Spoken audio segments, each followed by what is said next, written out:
الرجيم وَلَقَدْ صَرَّفْنَا فِي هَذَا الْقُرْآنِ لِلنَّاسِ مِنْ كُلِّ مَثَلٍ وَكَانَ الْإِنسَانُ أَكْثَرَ شَيْءٍ جَدَلًا وَمَا مَنَعَ النَّاسَ أَنْ يُؤْمِنُوا إِذْ جَاءَهُمُ الْهُدَى وَيَسْتَغْفِرُوا رَبَّهُمْ إِلَّا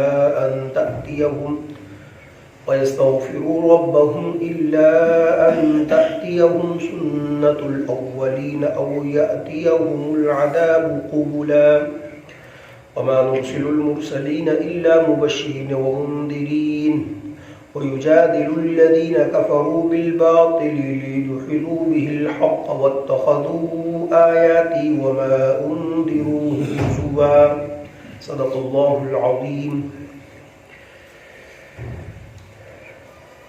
محترم سامعین، اللہ رب العزت نے ماقبل کی آیات کے اندر یہ بات ارشاد فرمائی کہ ہم نے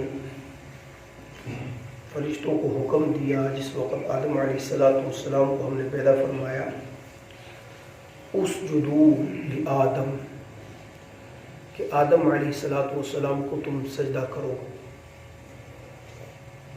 سب کے سب فرشتوں نے سجدہ تعظیمی کیا. عبادت کا سجدہ تو کسی کے لیے جائز نہیں ہے.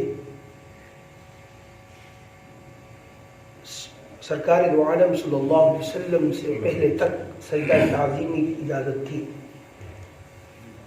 پیارے حبیب صلی اللہ علیہ وسلم جس وقت تشریف لائے، اللہ رب العزت نے سجدہ تعظیمی کو بھی ناجائز قرار دے دیا.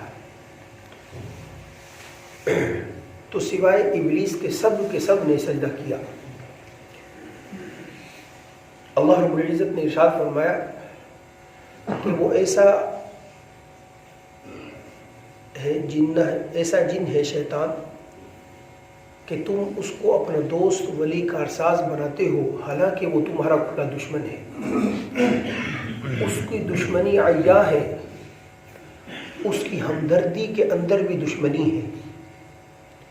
ایک مشہور حکایت ہے، ایک شخص اللہ والے ایک دیوار کے نیچے لیٹے ہوئے تھے. گرمی کا موسم تھا. ان کی آنکھ لگ گئی. ایک صاحب آتے ہیں، بزرگ ان کو اٹھاتے ہیں، میاں جی جلدی سے کھڑے ہو جاؤ، دیوار گرنے والی ہے. یہ جو صاحب تھے، بزرگ تھے، اللہ والے تھے، جو ہے نا دیوار کی سائے کے نیچے لیٹے ہوئے تھے، انہوں نے کہا کہ بھائی آپ بتلائیے آپ کون ہیں، آپ کو کس طرح پتہ ہے دیوار گرنے والی ہے. انہوں نے کہا تھوڑی دیر میں دیکھنا بھی گر جائے گی. اور واقعی کچھ سیکنڈوں بعد وہ دیوار گر گئی اور اسی طرف جا گری جس طرف وہ صاحب لیٹے ہوئے تھے. انہوں نے کہا کہ آپ تو میرے لیے رحمت کا فرشتہ بن کر آئے ہیں، آپ اپنا تعارف تو کروائیں. انہوں نے کہا میاں جی چھوڑیں، تعارف کی چھوڑیں بات. انہوں نے کہا بتلائیں تو صحیح، آپ نے میرے ساتھ بڑا احسان کیا ہے کہ مجھے موت سے بچا دیا ہے اسباب کے درجے میں، تو میں بھی آپ کے ساتھ ہمدردی کرنا چاہتا ہوں. ظاہر سی بات ہے جو شخص کسی کے ساتھ احسان کرے تو احسان کا بدلہ احسان کے ذریعے سے دینا چاہیے. خیر، اس نے کہا تعارف مت پوچھیے. انہوں نے کہا نہیں بتلائیے، تعارف ضرور پوچھنا ہے. تو کہا کہ میں تو ابلیس لعین ہوں، شیطان ہوں. اللہ والے نے کہا تیری ہمدردی میرے ساتھ اتنی زیادہ، کیا وجہ ہے؟ اس نے کہا یہ ہمدردی نہیں ہے، یہ تمہارے ساتھ دشمنی ہے. کیوں؟ روایات میں آتا ہے جو شخص دیوار کے نیچے دب کر مر گیا نا، وہ شہید ہے. تجھے تو اتنا بڑا رتبہ ملنے والا تھا. میں نے کہا اس کو اتنے بڑے مقام سے پہنچنے سے پہلے اس کو اٹھا دو. تو ایسا وہم لکم عدو، اللہ پاک نے ارشاد فرمایا تمہارا دشمن ہے. اس کو ہم نے اپنا دوست بنا لیا ہے، انسانوں نے دوست بنا لیا ہے. اللہ پاک نے گلہ فرمایا ہے کہ ہونا تو یہ چاہیے تھا، اللہ کی ذات کو انسان اپنا دوست بناتا، لیکن تم نے اپنے دشمن کو ہی دوست بنا لیا ہے. دنیا کا دستور کبھی اس طرح نہیں ہوا، اپنے دشمنوں کو انسان دوست بنائے.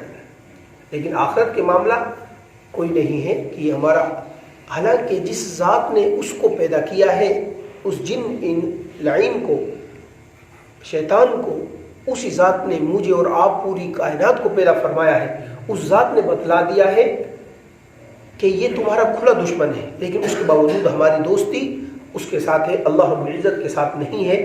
تو آج کی آیات کے اندر اللہ رب العزت قرآن کریم کے اندر مختلف قسم کی مثالیں بیان فرما رہے ہیں. قرآن کریم کے اندر احکامات ہیں، قرآن کریم کے اندر قصے ہیں عبرت حاصل کرنے کے لیے، اور جو احکامات ہیں اللہ رب العزت ان کو مثالوں کے ذریعے سے بیان فرماتے ہیں. جو بات مثال دے کر سمجھائی جائے وہ بات آسانی سے سمجھ لگ جاتی ہے. دیکھیں، میں ساتھیوں سے عرض کرتا رہتا ہوں، اور یہ روایت میں ہے، اس میں عرض والی تو کوئی بات ہی نہیں ہے. روایت میں ہے کہ جو صف اول کا ثواب ہے نا، یا اذان دینے کا جو ثواب ہے، اگر لوگوں کو اس کا علم ہو جائے کتنا زیادہ ثواب ہے، تو لوگ اس کے لیے قرآ ڈالیں گے. اتنا زیادہ ثواب ہے صف اول کا. ہماری کوشش ہوتی ہے پیچھے سے پیچھے جائیں، نہیں تو آپ جمعے کے اندر مشاہدہ کر لیں. کوشش کیا ہوگی کہ گیٹ کے سامنے نماز جمعہ پڑھیں اور وہیں سے فوراً جو ہے نا نکل جائیں. تو خیر، اگر مثال بندی نہیں ہے، لیکن ویسے میں مثال دے دیتا ہوں. اگر اعلان ہو جائے کہ جو شخص پہلی صف میں کھڑا ہوگا اس کو 1 کروڑ روپے ملے گا، اور جو دوسری صف میں، تیسری صف میں کھڑا ہوگا اس کو 50 لاکھ ملیں گے، جو تیسری صف میں کھڑا ہوگا اس کو 20 لاکھ ملیں گے، جو چوتھی میں اس کو 10 لاکھ ملیں گے. آپ بتائیں، آپ خود بتائیں تو کون سا شخص ہے جو پیچھے رہنے کی کوشش کرے گا؟ مثال بندی نہیں ہے، میں پہلے عرض کر دیا، کوئی تقابل نہیں ہے دنیا آخرت کا. اللہ پاک تو آخرت کے متعلق فرماتے ہیں کہ مکمل دنیا، آسمان اور زمین کا جو خلا ہے سونے سے بھی بھر دیا جائے، کل قیامت کے دن اس کو فدیہ لینے کے لیے تیار نہیں ہوں گے. بندی نہیں ہے، لیکن ایک سمجھانے کے لیے جس وقت مثال دی جاتی ہے بات آسانی کی طرح سمجھ لگ جاتی ہے. تو کون سا شخص ہے جو چوتھی صف میں کھڑا ہوگا؟ ظاہر سی بات ہے ہر شخص چاہے گا کہ مجھے 1 کروڑ روپے ملے، تو وہ پہلی صف کے لیے بھرپور کوشش کرے گا. تو اللہ پاک نے قرآن کریم کے اندر احکامات بیان فرمائے ہیں، ان کو مثالوں کے ذریعے سے سمجھایا ہے تاکہ بات سمجھ میں آ جائے. مثال کے طور پر 20 پارے کے آخر میں اللہ رب العزت نے مکڑی کی مثال بیان فرمائی ہے. کمثل العنکبوت وَإِنَّ أَوْهَنَ الْبُيُوتِ لَبَيْتُ الْعَنْكَبُوتِ لَوْ كَانُوا يَعْلَمُونَ، کہ مکڑی وہ جالا بناتی ہے. اب دیکھیں، اتنا بڑا گھر ہوتا ہے، کمرہ ہوتا ہے، اتنی بڑی مسجد ہے، لیکن اس کے ایک کارنر کے اندر مکڑی گھر بنائے گی اپنا. بھائی تیرا گزارا اتنے بڑے گھر کے اندر، ہال کے اندر نہیں ہو رہا، اپنے طور پر کیوں جو ہے نا تو گھر بنا رہی ہے؟ کیا فائدہ؟ اسی طرح جو مشرک ہیں وہ اللہ کی ذات کو چھوڑ کر چھوٹے چھوٹے سوراخوں کی تلاش میں لگے رہتے ہیں. اللہ پاک اس مکڑی کی مثال بیان فرما کر لوگوں کو سمجھانا چاہتے ہیں، بھائی جس ذات نے اتنی بڑی کائنات بنائی ہے تم ان کو چھوڑ کر چھوٹے چھوٹے سوراخ تلاش کرنا چاہتے ہو. اور دیکھیں، یہ مکڑی جو جالا بناتی ہے، کیا مکڑی کا جالا، مکڑی کو اس جالے کی وجہ سے کیا مکڑی اپنے آپ کو گرمی اور سردی سے اس میں محفوظ رکھتی ہے؟ کوئی فائدہ نہیں ہوتا، لیکن اس کے باوجود بناتی ہے. تو اللہ رب العزت اس مثال کے ذریعے سمجھاتے ہیں جس طرح مکڑی کا جاڑا مکڑی کو فائدہ نہیں دیتا، اسی طرح یہ جو اللہ کے علاوہ غیر اللہ کو پکارتے ہیں یہ نہ ان کو نفع پہنچا سکتے ہیں نہ نقصان پہنچا سکتے ہیں. مثالیں آپ کے ساتھ موجود ہیں، یہ کسی چیز پر قادر نہیں. اور دیکھیں، مکڑی جو جالا بناتی ہے نا، وہ باہر سے کوئی چیز نہیں لاتی، بلکہ اپنے پیٹ کے اندر سے جو اس کا لعاب، تھوک ہوتا ہے، اس کے ذریعے سے جالا بنا دیتی ہے. یہ مشرک جو لوگ ہیں یہ بھی باہر سے کوئی چیز نہیں لاتے، نہ ان کے پاس عقلی دلائل ہے نہ نقلی دلائل ہے، بس ہوائی فائر ہے. تو اللہ رب العزت نے جو مثالیں بیان فرمائی ہیں وہ سمجھانے کے لیے بیان فرمائی ہیں. اللہ پاک ارشاد فرماتے ہیں وَلَقَدْ صَرَّفْنَا فِي هَذَا الْقُرْآنِ، البتہ تحقیق ہم نے قرآن کریم میں کے اندر مختلف قسم کی مثالیں پھیر پھیر کر بیان فرمائی ہیں. للناس لوگوں کے لیے، من کل مثل ہر قسم کی مثالیں. وکان الانسان اکثر شیء جدلا لیکن انسان ہے کہ جھگڑالو ہے. مسند احمد کے اندر روایت ہے کہ ایک مرتبہ سرکار دو عالم صلی اللہ علیہ وسلم سیدہ فاطمہ الزہرا رضی اللہ تعالی عنہا، سیدنا علی المرتضی رضی اللہ تعالی عنہ کے گھر تشریف لے گئے. رات کا وقت تھا. اللہ کے نبی صلی اللہ علیہ وسلم نے ان سے پوچھا کہ آپ لوگوں نے نماز پڑھ لی ہے؟ سیدنا علی المرتضی رضی اللہ تعالی عنہ نے عرض کیا، یا رسول اللہ صلی اللہ علیہ وسلم، ہماری جان اللہ رب العزت کے قبضہ قدرت میں ہے. اگر اللہ رب العزت چاہتے تو ہمیں اٹھا دیتے اور ہم نماز پڑھ لیتے. اللہ کے نبی صلی اللہ علیہ وسلم کو جو ہے نا یہ بات پسند نہ آئی. پیارے حبیب صلی اللہ علیہ وسلم وہاں سے تشریف لاتے ہیں اور اپنی ران پر ہاتھ مارتے ہیں کہ حضرت علی نے یہ بات کیوں کی. کیوں کہ انسان کوشش کرتا ہے تو اللہ رب العزت اس کو توفیق عطا فرما دیتے ہیں. جملہ یہ کہنا چاہیے تھا کہ اللہ کی توفیق کے ساتھ، اللہ کی توفیق کے ساتھ ہم نماز، یعنی تہجد کی بات ہو رہی تھی، باقی فرائض کی بات نہیں، رات کے وقت تہجد کی بات ہو رہی تھی. تو فرمایا وَكَانَ، اللہ کے نبی صلی اللہ علیہ وسلم یہ آیت قرآن کریم کی تلاوت فرمائی. وَكَانَ الْإِنسَانُ أَكْثَرَ شَيْءٍ جَدَلًا، انسان کیا ہے؟ اکثر اوقات بہت زیادہ جھگڑالو ہے. وَمَا مَنَعَ النَّاسَ أَن يُؤْمِنُوا إِذْ جَاءَهُمُ الْهُدَىٰ وَيَسْتَغْفِرُوا رَبَّهُمْ إِلَّا أَن تَأْتِيَهُمْ سُنَّةُ الْأَوَّلِينَ أَوْ يَأْتِيَهُمُ الْعَذَابُ قُبُلًا. اگلی آیت کے اندر اللہ رب العزت ارشاد فرماتے ہیں کہ لوگ ایمان کیوں نہیں لاتے، اس کی وجہ بیان فرمائی ہے. وَمَا مَنَعَ النَّاسَ، اور لوگوں کو کیا ہو گیا، کس چیز نے منع کر دیا لوگوں کو، أَن يُؤْمِنُوا، یہ کہ وہ ایمان لائے، إِذْ جَاءَهُمُ الْهُدَىٰ، جس وقت ہدایت ان کے پاس آ گئی. ہونا تو یہ چاہیے جس وقت ہدایت آ گئی فوراً ایمان قبول کر لیں اور وَيَسْتَغْفِرُوا رَبَّهُمْ، اور اللہ رب العزت سے اپنے گناہوں کی معافی طلب کرے. کیوں ایمان نہیں لاتے؟ اللہ رب العزت بیان فرمائے إِلَّا أَن تَأْتِيَهُمْ سُنَّةُ الْأَوَّلِينَ، اس لیے ایمان نہیں لاتے کہ ان کے پاس بھی پہلے لوگوں کا طریقہ آ جائے. أَوْ يَأْتِيَهُمُ الْعَذَابُ قُبُلًا، پہلے لوگوں کا طریقہ کیا؟ جو معجزات انہوں نے طلب کیے اور جو چیزیں انہوں نے مانگی وہ ان کے پاس آ جائے، اس وقت تک وہ ایمان نہیں لاتے. أَوْ يَأْتِيَهُمُ الْعَذَابُ، یا ان کے پاس عذاب آ جائے. دیکھیں مشرکین مکہ سرکار دو عالم صلی اللہ علیہ وسلم جس وقت ان کو دعوت دیا کرتے تھے اور ان کو دعوت دی تو انہوں نے یہ بات کہی، ان کان ھذا ھو الحق، جو اللہ کے نبی صلی اللہ علیہ وسلم فرما رہے ہیں اگر یا اللہ یہ حق ہے، فامطر علینا حجارۃ من السماء، تو ہم پر آسمان سے پتھروں کی بارش نازل فرما، او ائتنا بعذاب علیم، یا اس کے علاوہ دیگر دوسرے عذابات ہمارے اوپر نازل فرما. یہ ان کا دعویٰ سو انفال کے اندر موجود ہے، وہ یہ کہتے تھے. تو اللہ رب العزت ارشاد فرماتے ہیں یہ بھی اسی بات کے انتظار میں ہے، یا تو ان کے پاس اللہ کا عذاب آئے اور یا پہلے لوگوں کو طریقہ آئے تب یہ ایمان لے کر آئیں گے. اور آپ جانتے ہیں کہ جس وقت سامنے عذاب ہو اس وقت ایمان قابل قبول نہیں. کیوں؟ اس لیے کہ اس وقت تو موت کے فرشتے نظر آ جاتے ہیں. حالت غرغرہ جو انسان کے اوپر نزع کی حالت آتی ہے، اس سے پہلے ایمان قابل قبول ہے. اس کے بعد تو ہر ایک توبہ کرتا ہے. اس کے بعد تو جو ہے نا فرعون جو سب سے بڑا ظالم جابر تھا اور انا ربکم الاعلی کا دعویٰ دار تھا کہ میں سب سے بڑا رب ہوں، وہ بھی کہنے لگا آمنت برب موسیٰ و ہارون، میں موسیٰ اور ہارون کے رب پر ایمان لاتا ہوں. کہیں پر اس نے کہا میں بنی اسرائیل جس پر ایمان لے کر آئے ہیں اس ذات پر ایمان لاتا ہوں، لیکن اس وقت کا ایمان قابل قبول نہیں. اور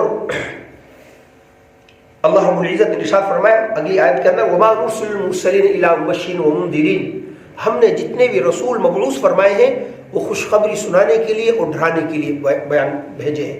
جو لوگ ایمان لے کر آئے نیک اعمال کرتے ہیں یہ رسول ان کو خوشخبری سناتے ہیں کہ اللہ رب العزت اپنے فضل سے تمہیں تمہارے اعمال کے بدلے جنت عطا فرمائیں گے، اس کے بدلے اللہ رب العزت تمہیں جزا عطا فرمائیں گے.